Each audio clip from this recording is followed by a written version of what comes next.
कपूर जी, पंचकुला, हरियाणा से। पूज्य महाराज जी, आपके चरणों में कोटि कोटि प्रणाम। महाराज जी, मेरी आयु 76 वर्ष है।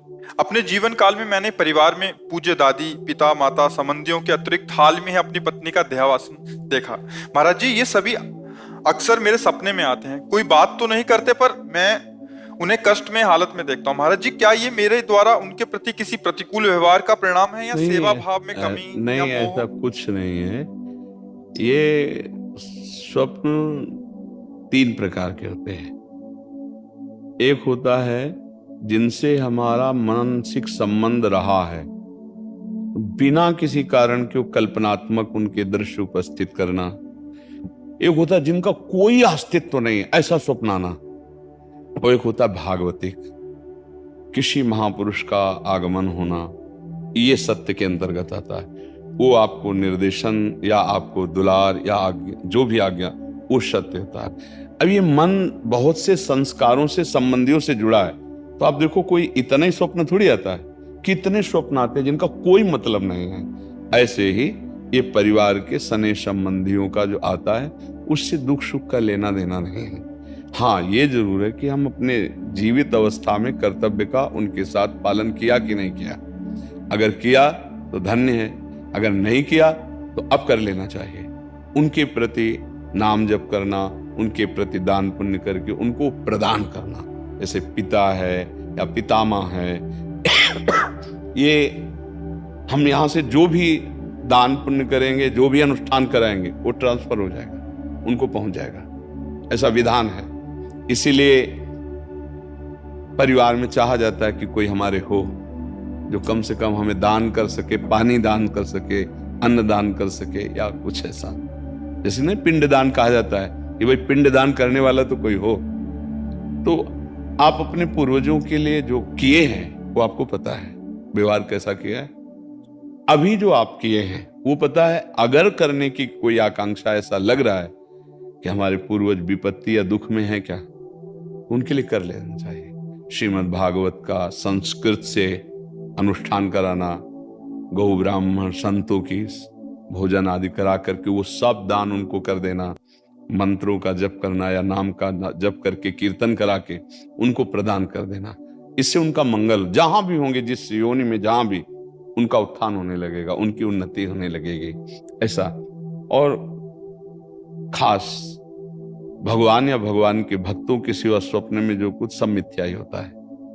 जैसे आप स्वप्न में देखते हैं मैं ये कर रहा हूं, मैं ये कर रहा हूं, तो कुछ होता है क्या? कुछ नहीं होता। अब लोग उसी में फंसा देते कि इस स्वप्न का क्या मतलब हो सकता। कुछ नहीं हो सकता, स्वप्न है।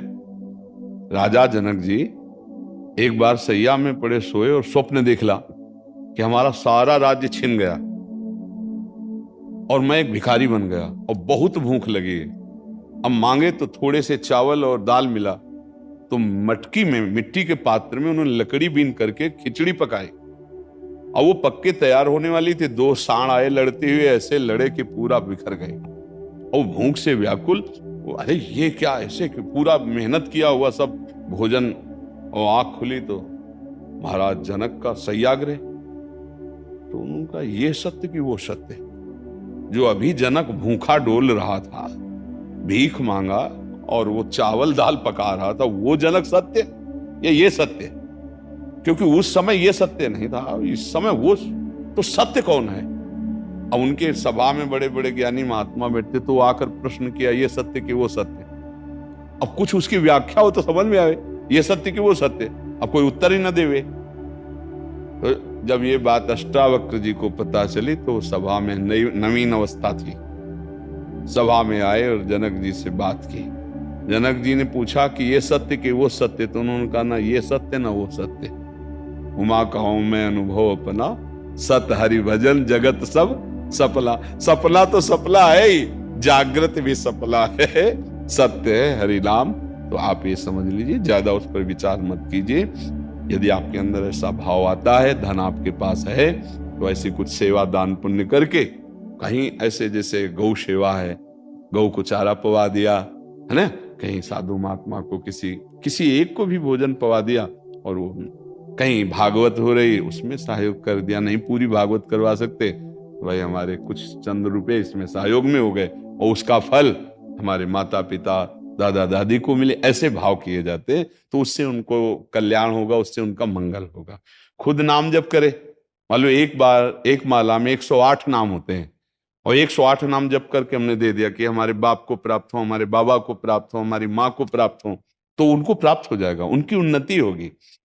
एक नाम भी कल्याण कर सकता है, इसलिए स्वयं करे, अर्थ के द्वारा ऐसा करके कर दे, और बकाया ज्यादा स्वप्न का विचार न करे, ये व्यर्थ होते हैं। हाँ, कोई संत महात्मा है, भगवान का आदेश दे, वो बात अलग होती है, बकाया सब व्यर्थ होते हैं। ये व्यर्थ में फंसो मत। अगर स्वप्निक विचारों वालों से बात करोगे तो आपको फंसा देंगे। कुछ नहीं, जब जागृत स्वप्न है तो फिर स्वप्न तो स्वप्न ही है। भगवान शंकर कह रहे